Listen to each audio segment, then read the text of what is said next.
Hi hello every one welcome to UDK life style. இன்றைக்கி ஒரு mini vlog தான் பார்க்க போகிறீங்க. பலாப்பழ சீசன் ஆரம்பித்து ஆல்மோஸ்ட் முடிய போகுது. பட் இன்றைக்கி நான் வந்து பலாப்பழத்தை வச்சு ஒரு கேசரி இல்லைன்னா அல்வா எப்படி வேணாலும் வச்சுக்கலாம்.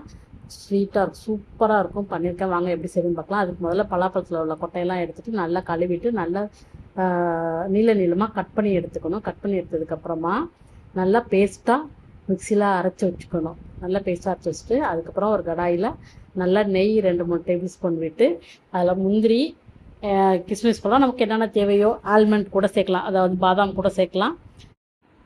முந்திரி பாதாம் எல்லாம் நல்லா சேர்த்துட்டு வறுத்து எடுத்து தனியாக வச்சுட்டு அதே நெய்யில் திருப்பி 2 டேபிள் ஸ்பூன் நெய் விட்டு நம்ம அரைச்சி வச்சுருக்கோம் இல்லையா பலாப்பழ பேஸ்ட்டு, அதை போட்டு நல்லா ஃப்ரை பண்ணிகிட்டே இருக்கணும்.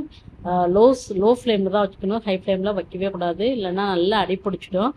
லோ ஃப்ளேமில் வச்சுட்டு கைவிடாமல் நல்லா கிளறணும். அதுக்கப்புறமா ஒரு 1/4 மூடி, ஒரு 2 பத்தை கூட போதும், தேங்காய் மூடி எடுத்து தேங்காய் எடுத்து அதை வந்து அரைச்சி பால் எடுத்து வச்சுக்கணும். இதை நல்லா கிளறி விட்டுகிட்டே இருக்கணும். கொஞ்சம் கொஞ்சமாக நெய் விட்டு இந்த பலாப்பழ பேஸ்ட்டை வந்து கிளறி விட்டுகிட்டே இருக்கணும். அதுக்கப்புறமா பலாப்பழமே நல்லா இனிப்பாக தான் இருக்கும். இருந்தாலும் ஒரு 2 டீஸ்பூன் சர்க்கரை போட்டிருக்கேன்.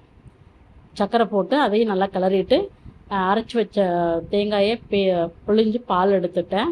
அந்த பாலை இது கூட நல்லா மிக்ஸ் பண்ணணும். மிக்ஸ் பண்ணுறதுக்கு முன்னாடி 2-3 டேபிள் ஸ்பூன் நல்லா நெய் விட்டு நல்லா கிளறிட்டே இருக்கணும்.